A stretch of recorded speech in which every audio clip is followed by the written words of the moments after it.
Sir Sivakumar sir, சென்னையிலேருந்து அருள்வா கேட்க வந்திருக்கீங்களா? கொஞ்சம் சத்தமாக பேசுகிறீங்களா? சிவகுமார், சென்னையிலேருந்து அருள்வா கேட்க வந்திருக்கீங்களா? ஆமாம் ஆமாம்.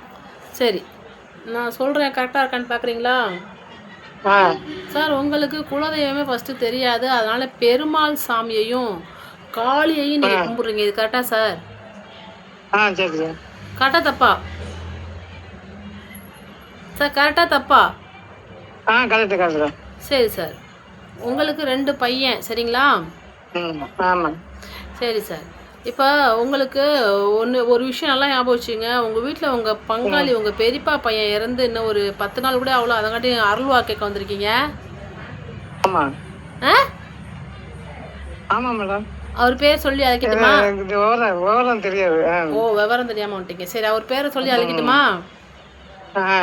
அவர் பேர் ரத்தினம். இந்த பேர் கரெக்டா சார்? கரெக்டா சார்? கரெக்டா.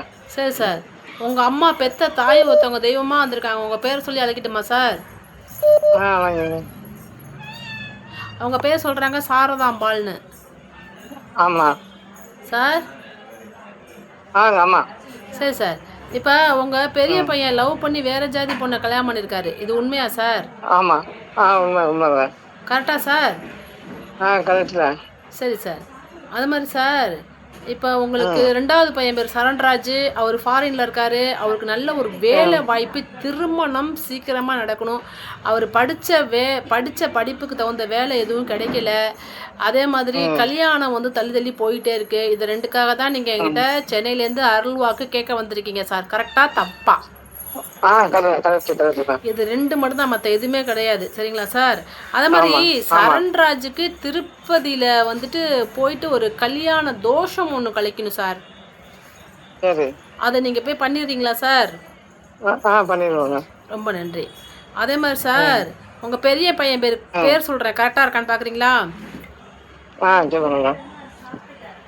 அவர் பேர் கார்த்திகேயன். ஆமாம். இந்த கார்த்திகேயன் பேர் நீங்கள் சொல்லி கொடுத்து நான் சொன்னேன்னா நானா சொன்னேன்னா? சரி, அதே மாதிரி உங்கள் பையனுக்கு, சின்ன பையனுக்கு ஏதோ துர்க்கைக்கு விளக்கு கோயிலில் போட்டுகிட்டே இருக்கீங்க. சிகப்பு திரி கொண்டு அதை அப்படியே ஃபாலோ பண்ணுங்க. ஏன்னா தம்பிக்கு வந்து நினைச்ச வேலை, நல்லா படிச்சிருக்காப்படி, நினைச்ச வேலை கிடைக்கல. வெளிநாட்டில் இருக்காரா சார் அவரு? சார், அவர் வெளிநாட்டில் இருக்காருங்களா? சரிங்க சார், அவரு நான் சொல்கிற 2-3 பரிகாரம் சொல்லித்தரேன், அதை பண்ணுறீங்களா சார்? சரி சார். ஒன்றும் இல்லை சார், நம்ம வீட்டில் வளர்க்கக்கூடிய நம்மள இந்த அந்த சளி பிடிச்சா ஒரு செடி ஒன்று வளர்ப்போம். அந்த செடி பேர் வந்துட்டு என்ன செடி தெரியுமா? இதுங்க நான் யோசிச்சுறேன்.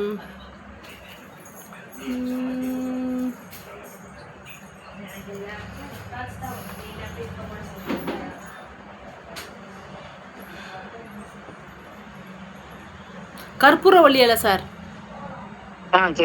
இந்த கற்பூரவள்ளி இலை 21 பறித்து பக்கத்தில் இருக்க கோயிலில் மாலை மாதிரி கட்டி நீங்கள் போய் போட்டுருங்க சார். இதை வந்து புதன் ஹோரையில் பண்ணணும் சார். சரிங்களா சார்? இதை வந்து ஒரு 48 நாள் தொடர்ந்து செஞ்சுட்டே இருக்க. பக்கத்தில் இருக்க விநாயகர் கோயிலுக்கு கற்பூரவள்ளி இலைன்னு ஒன்று இருக்கும். அது வாசமாக இருக்கும், ஓம வாசம் அடிக்கும். அதை வந்து பறித்து அதை வந்து பிள்ளையாருக்கு மாலையாக போட்டுருங்க ஒன்று.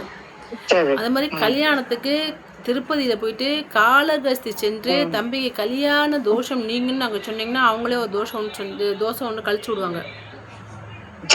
அதே மாதிரி பக்கத்தில் இருக்க ஆஞ்சநேயர் கோயிலுக்கு 27 வெத்தலை வாங்கி அதை தனியாக மாலையாக கட்டி தம்பி பேரில் அர்ச்சனை பண்ணி அதை வந்து ஆஞ்சநேயருக்கு மாலையாக சாத்தணும் சார்.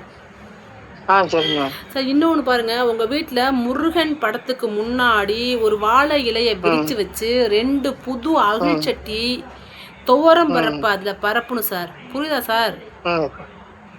அதுல சிகப்பு திரிய போட்டு தம்பிக்கு என்ன வேலை கிடைக்கணும், என்ன படிச்சிருக்காருங்கிற ஒரு ஒயிட் கலர் கோடு போடாத வெள்ளை பேப்பர்ல எழுதி அதுக்கு முன்னாடி வச்சு சிகப்பு திரியில வச்சு விளக்கு போடணும். நெய் தீபம் வச்சு முருகன் படத்துக்கு முன்னாடி சரி சரி சரி, இப்போ நான் உங்களுக்கு என்ன மந்திரம் சொன்னால் நம்ம படித்த படிப்புக்கு ஏற்றது போல் வேலை கிடைக்கும் அப்படிங்கிறத பற்றியும் நான் உங்களுக்கு இன்பாக்ஸில் ஒரு ஒரு ஒரு ஒரு தாந்திரீக முறைப்படி உள்ள ஒரு மந்திரத்தை நான் சொல்லித்தரேன். இன்பாக்ஸில் உங்களுக்கு அனுப்பிச்சி விட்றேன். அந்த மந்திரத்தை காலையில் 5 மணிக்கு பிரம்ம முகூர்த்தத்தில் எழுந்திரிச்சு உங்கள் பையன்தான் சொல்லணும். இதை 48 நாள் தொடர்ந்து செஞ்சால் நம்ம படித்த படிப்பு, நம்ம ஆசைப்பட்ட வேலை, நியாயமான கோரிக்கைகள் நிறைவேறதற்கு ஒரு மந்திரம் இருக்குது. அதை நான் உங்களுக்கு சொல்லித்தரேன். சரிங்களா சார்? இப்போ நீங்கள் வந்த அருள் வாக்கு கேட்டதுலேருந்து உங்களோட அம்மா பேர், உங்களோட பையன் பேர், உங்கள் பையன் இன்னொரு பொண்ணை லவ் பண்ணி வேறு ஜாதி பையனை கல்யாணம் பண்ணதுக்கு வந்ததுக்கு இதெல்லாம் கரெக்டாக சொன்னேனா சார்? திருப்தியா சார் இது உங்களுக்கு? திருப்தி. சரிங்க சார், நன்றி சார். நன்றி நன்றி மேடம்.